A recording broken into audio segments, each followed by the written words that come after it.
Ouais, ouais. Pour moi, on va revenir au code civil.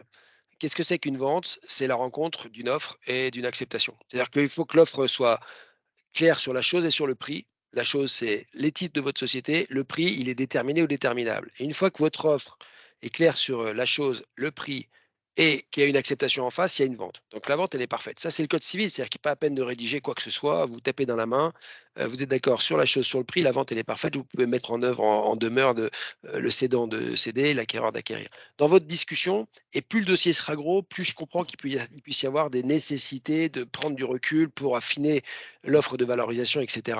Donc, le NDA est phase un peu obligatoire d'entrer en discussion. De là à formaliser une LOI, à un moment donné, si vous ne faites pas une LOI, vous allez au protocole direct. Mais le risque dans cette phase-là, c'est que souvent, surtout dans le dossier dont vous me parlez qui est intermédiaire, vous ne serez pas tout seul. Il y aura un peu de compétition et que quand on est acquérant, on va éliminer les acheteurs en fonction d'un certain nombre de critères. Et celui qui n'arrive pas à déterminer une valo, clairement, il ne va pas être retenu avant celui qui aura défini un processus de valorisation.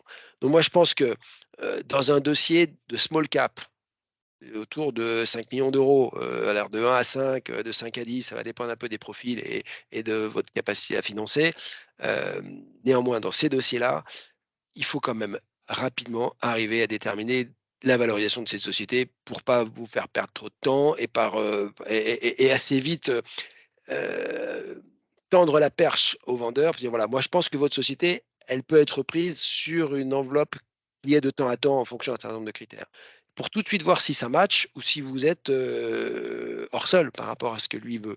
Hein, et pour différentes raisons, parce qu'aujourd'hui, on valorise toujours comme un banquier, c'est-à-dire on va faire de la dette, donc c'est X fois l'EBITDA moyen, etc. Bon, très bien, dans 80% des dossiers, ça se valorise comme ça. Puis de temps en temps, il y a une boîte qui va se valoriser différemment, parce qu'elle est toute seule sur son marché, parce qu'elle a un produit super technique, parce qu'elle est hyper mal gérée et qu'en fait, elle peut dégager de la rentabilité de manière très significative, parce que pour un build-up, c'est une consolidation sur une niche qui est vraiment stratégique. Donc, vous allez avoir des valos tout d'un coup qui vont être déconnectés de cette approche classique de valeur d'entreprise avec un multiple et de la trésorerie nette.